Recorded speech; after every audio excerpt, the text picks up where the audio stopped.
बहुत ही प्यारा एक सॉन्ग है जो प्रियांशु पांडे भाई गाए हैं, और मुझे वो लाइन बहुत अच्छा लगता है, सीधे दिल पे लगता है भाई।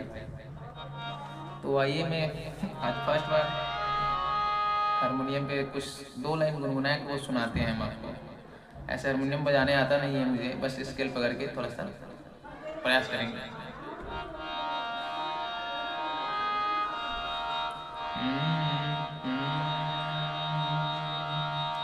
हर की चेहरा बदलल तोहर, बदलल आवाज बा, यही से दिल हमर तुहसे नाराज बा।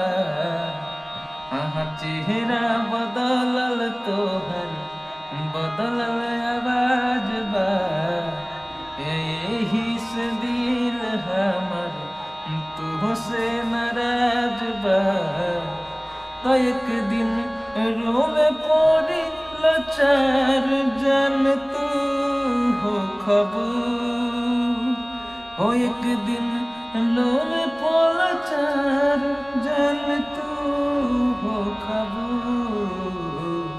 कि सुतला में कहियो जदि मर जाए, ओकर जिम्मेदार जान तू हो खबू। कि सुतला में कहियो जदि मर जाए, ओकर जिम्मेदार जान तू हो खबू।